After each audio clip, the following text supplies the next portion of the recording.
Hello, I'm Perrin, President and CEO of the Canadian Chamber of Commerce, and welcome to the Business of Business.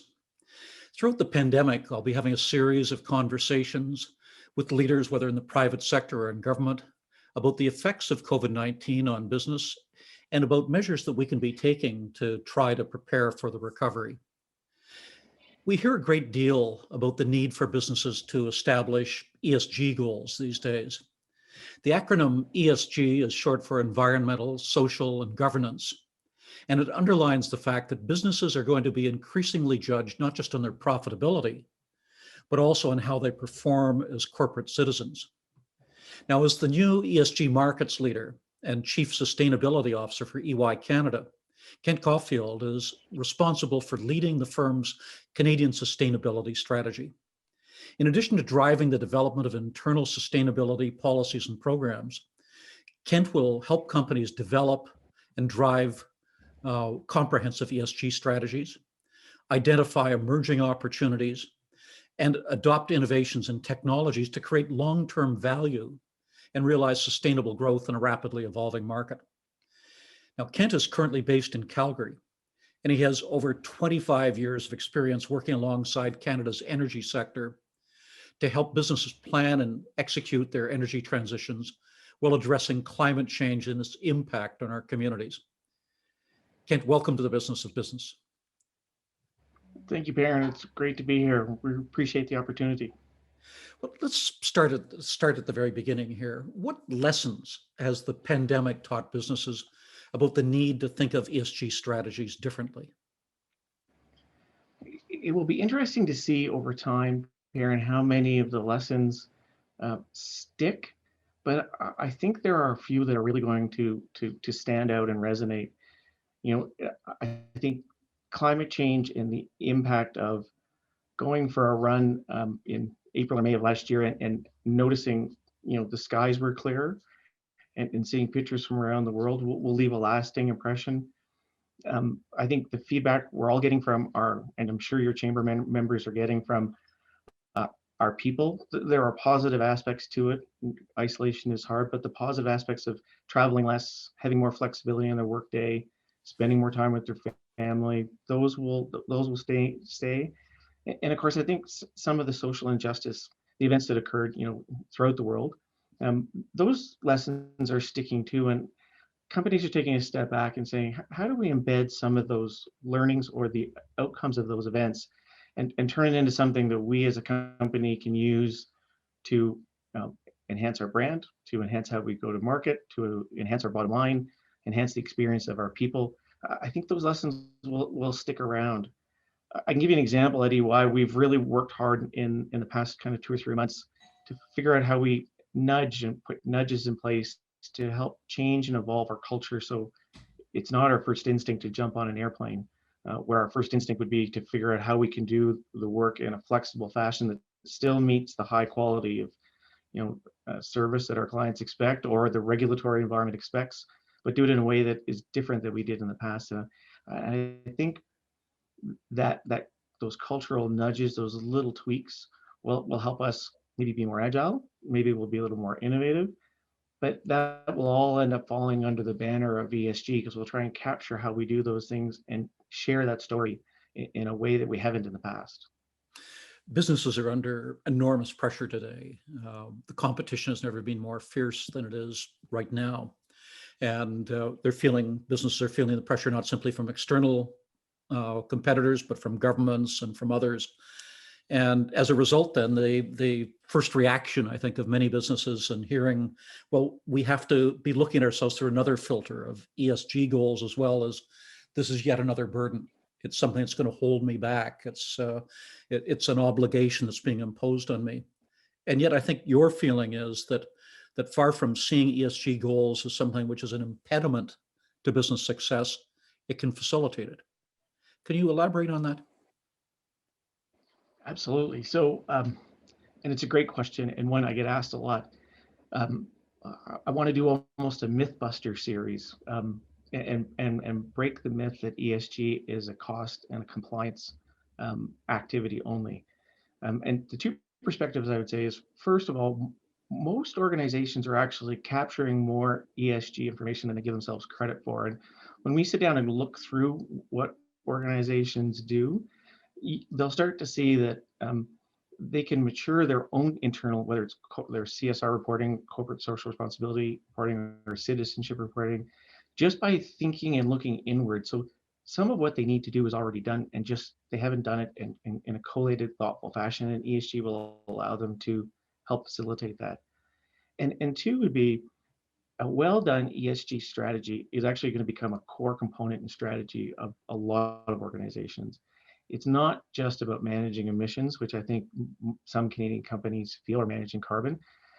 Sharing and understanding how their social impact, really has a ripple effect in their community, with their people, with their stakeholders and customers, and the same on the governance side. When they govern differently, bring in different points of view, add to their diversity and think through how they make decisions differently, they'll start to realize that it's actually an asset and it enhances how they do business. It will become a core part of a lot of the fabric of a lot of companies. And I'll add one more example onto that. There's been a really interesting flow of private companies, so non-public, the companies, some of sometimes you know the names, sometimes you only know the name of the product, not the company, who are reaching out and saying, we want to embed ESG as part of who we are voluntarily, not because a regulatory body wants to do it, because it helps us go to raise capital differently. It opens up different sources of capital for us. It opens up different supply chains to us, because certain supply chains want to deal with ESG companies differently than non-ESG companies, for example. So I think the trend of private companies wanting to do it because they see the value for their business, for their people, for their ecosystem, that's a trend that hasn't quite been fully realized yet, but it'll become more apparent. And to your chamber members that really are thinking through this, if they approach it just as a cost lens, they're not going to get the full benefit of the activity. So there is both really an incentive and disincentive involved here. For those companies that are recalcitrant, they may be having difficulty raising funds in the market, or they may find difficulty in terms of dealing with governments and others. But for those companies that embrace ESG, they are better performers. They have better access to capital, and their relationship with customers and their employees is better as well. Yeah, we believe that's the case. It sharpens their view around some of those things that maybe it hasn't been as sharp in the past. And one of the things that I hear often from employers is that when they're bringing in new people, particularly young people, they're increasingly looking not simply about how do I get a job with a paycheck, but how does the enterprise that I belong to contribute to the broader society? They want to feel part of a mission as opposed to simply a bottom line. So that the ability to attract people and hold them and to build a culture which is a constructive and winning culture depends upon the company taking a much broader view of its role in society. For sure. And at EY, I can tell you, Perrin, I mean, our average age is under 20 of our 7,000 people in Canada. And I was really happy and pleased the way we constructed the role. So my role has a kind of a very much a market-facing role, but there's an internal piece too, because our theory was it's as important that we understand and digest the impact internally as we go to kind of work with our clients. And the feedback and the engagement I had from our teams from one end of the country to the other, I mean, and these are young professionals that I'd never met before who were sending me notes, and they want to participate, they want to shape, they want to know what they can do. It was a kind of overwhelming at stage, because and as I was feeding this back to our leaders across the country, you really felt this groundswell of this feels good, and it's something that makes me feel good about being part of EY. And I think that was one of the most reaffirming parts of the past couple of months as we're rolling this out. We often, through the pandemic, have heard the expression, we're all in this together. I guess what ESG goals suggesting is this goes way beyond pandemic to our role in society, whether it's our respect for the environment, our understanding of the need to ensure social equity and opportunity for people, and of course, ensuring transparency in terms of how our businesses operate. Is that essentially the goal of ESG? It's going to be one of the core underpinnings of it. Again, at EY, we would say part of our reason for being and why our people like to come to work is, we are kind of, we drive transparency in financial reporting and in auditing, and that's kind of our roots. Is we're the independent third party that comes in and will give a fact-based response to a question or a problem or a strategy.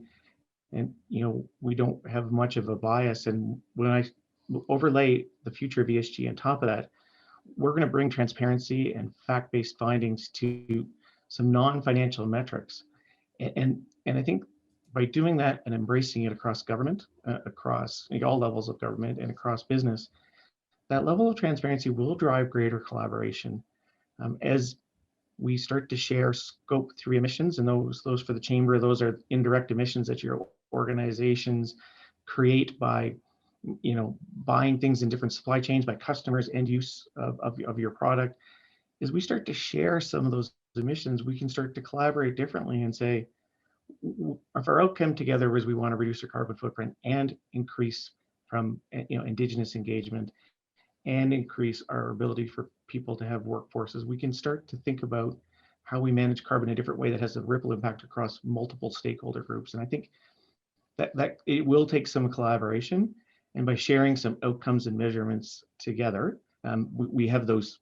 We can take shared objectives and match them with shared outcomes.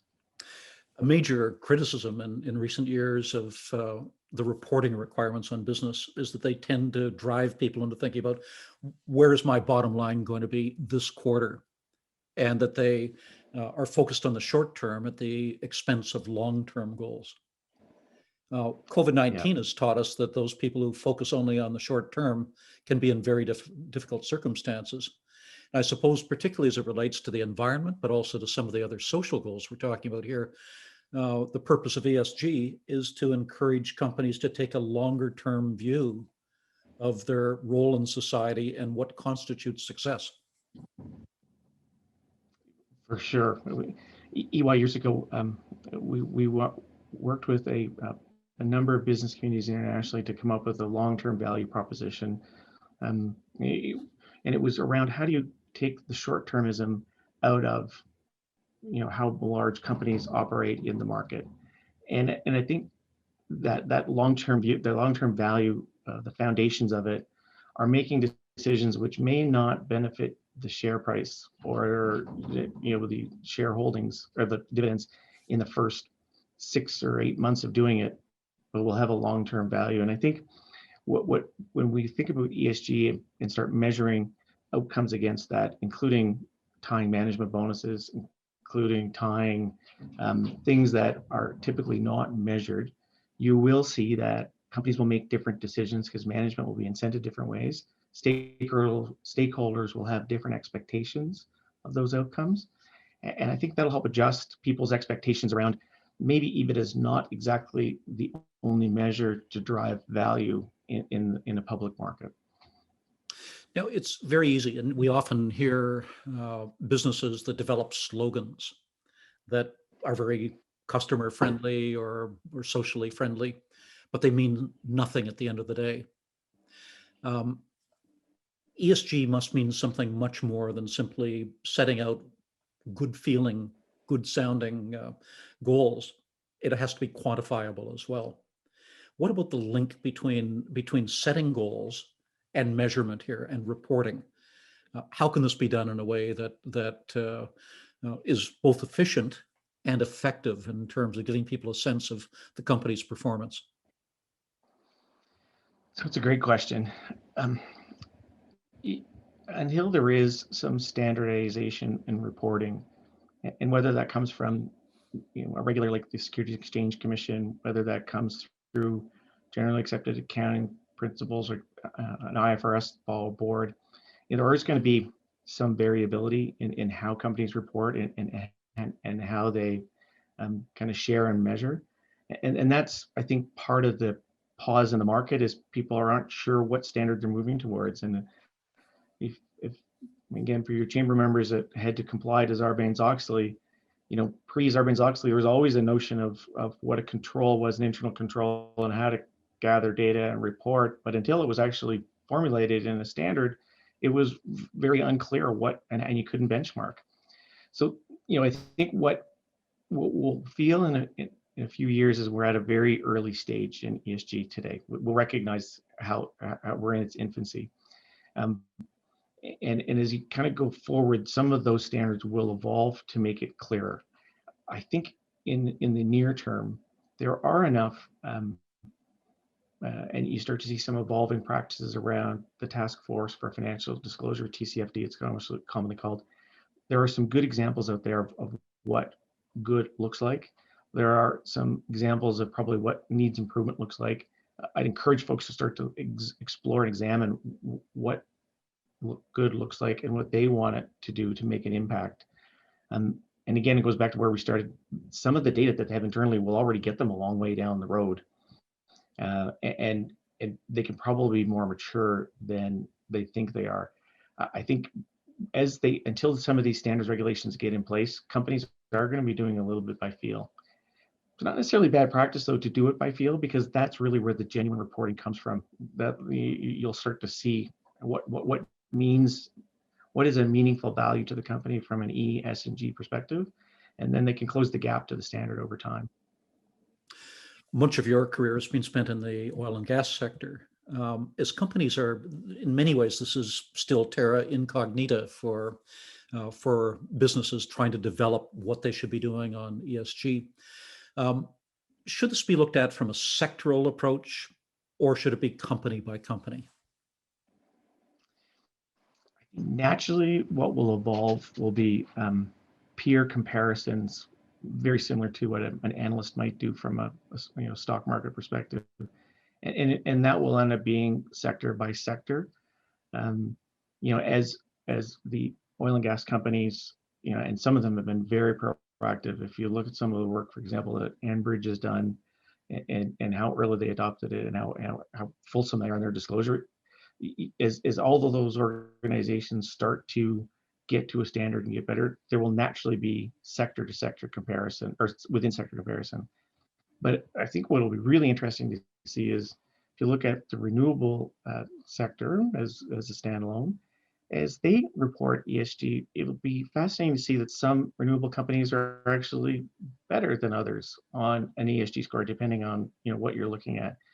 And so within sectors, there will naturally be benchmarking, but you'll start to be able to compare a little bit between sectors on what's meaningful to the sector and which companies within that sector are good. So transparency does wonderful things if it's to a standard that allows all stakeholders to make decisions with just more information.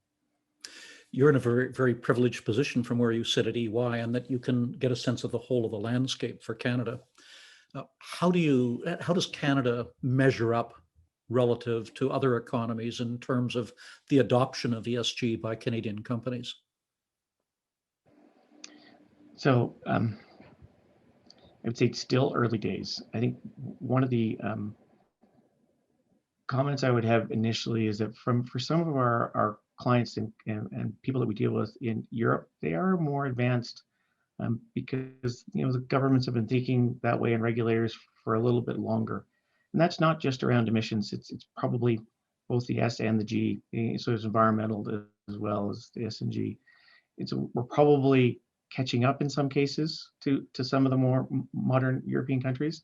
I think on the whole, though, we are probably ahead. And again, some of the conversations we've had with folks are we would see ourselves as being proactive and transparent in what we disclose typically around financial reporting, and we've got a great trusted regulatory body, not only from a financial perspective, but regulatory at different levels of environment. So in that instance, we're probably ahead. I think it'll be interesting to see in the next 12 to 24 months as standards roll into place, whether we can really continue to take a leadership role, and which is what I think we should aspire to do. I think we have the strong institutions, we have strong government policies. I think there's an opportunity for Canada to play a greater leadership role than it is right now. And we are working with, whether it's CPA Canada or whether it's provinces to say, well, let's invest and grow this body of work together. We, for Canada, our engagement in the international economy is of enormous importance for Canadian businesses. Part of the Canadian brand is the perception that we are green, that we are democratic, that we respect the rights of minorities, and that we have a social consciousness that ensures that people dealing with us are going to be dealt with ethically. To what extent can the adoption of ESG goals help to strengthen that Canadian brand and strengthen our competitiveness in global markets? In its purest form, ESG embraces all those characteristics that you just described, that we're transparent, that we embrace multiculturalism, that we embrace, trade that's fair. And as governments, which is kind of a component we haven't spoken to, as our municipal and our federal and our provincial governments start to embrace ESG and how they do everything from report, plan, budget, and do infrastructure, that will permeate, again, across the whole country and will show, I think, the world doing business with Canada is, it'll take it beyond just a metric or a cost or a flow of capital to do it effectively, but it'll embrace, I think, new ways of working that we haven't seen before. Looking across the Canadian economy, are there some sectors in which ESG is more advanced than in others? I would say that in financial services and moving and thinking about how they allocate capital, how they invest in companies, there's been more thought put into building criteria in what qualifies an ESG investment and what's not, and that's still maturing. I think in hydrocarbon-based companies or fossil fuel-based companies, there's been more thought to put around the E part, just from an environmental emissions and how you capture and communicate some of that. So those would probably be the two upfront, and certainly from a Canadian perspective, because the energy transition is such a big topic on everyone's mind. You will find the energy sector generally to be very proactive in how they are thinking about ESG and communicating it. Final question. Many businesses across the country may have been implementing elements of ESG without specifically focusing on it or seeing it in those terms. For companies that for the first time are starting to look at wanting to have a regime for ESG, wanting to develop the goals, articulate them, and do proper reporting, what sort of steps should they go through? Where do they start? It's a great question. We address this kind of on a regular basis. We'd start by saying, make sure that they're thinking about those measures that are material to who they are as an organization. You can get caught up in the granularity of trying to capture things that aren't going to be impactful to your organization over time. Then I'd match those with this real strategic imperative of the organization, depending on what sector you're in or what age and stage of your development.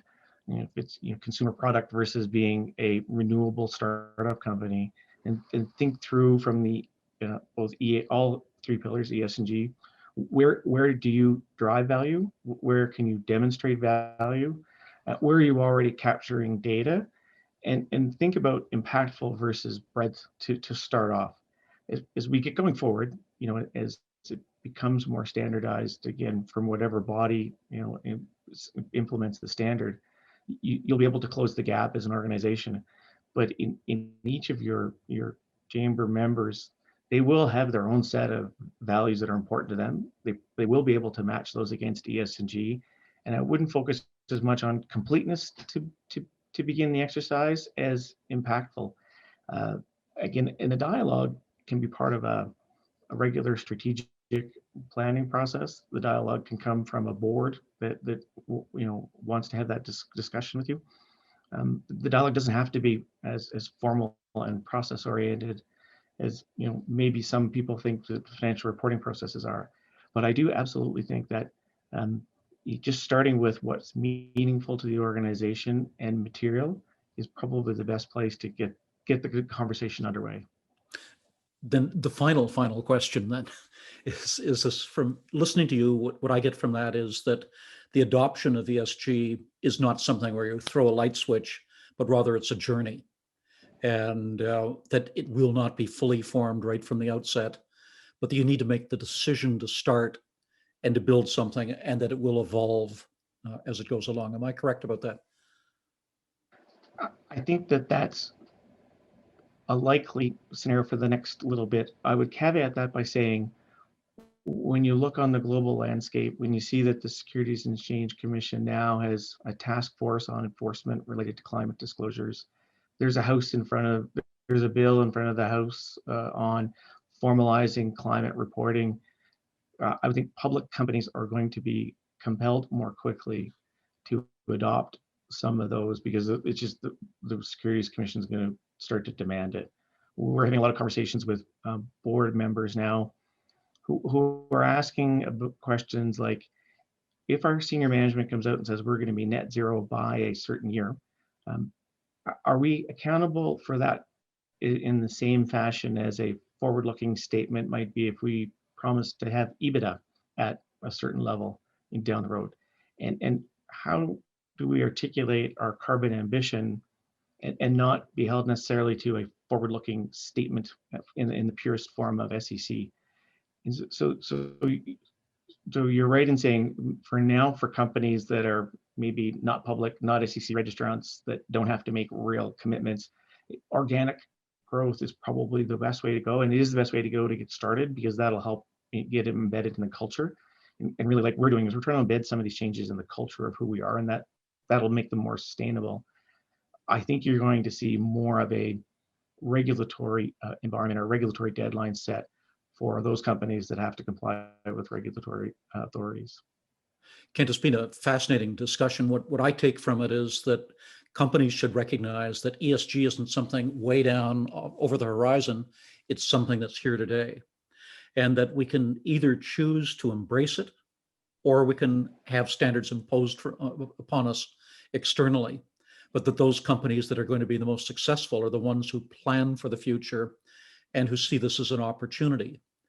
And that if we can get sufficient numbers of Canadian companies embracing it and taking the proper approach, this will strengthen not only the competitiveness of those companies, but the competitiveness of Canada itself. It's been a fascinating discussion. I thank you very much for the leadership that you and EY are showing in this important emerging field, and look forward to continuing the conversation with you in the future. Same to you, Perrin. Thank you very much, and we appreciate the platform to share what we're doing. Thank you. And thank you for joining us today.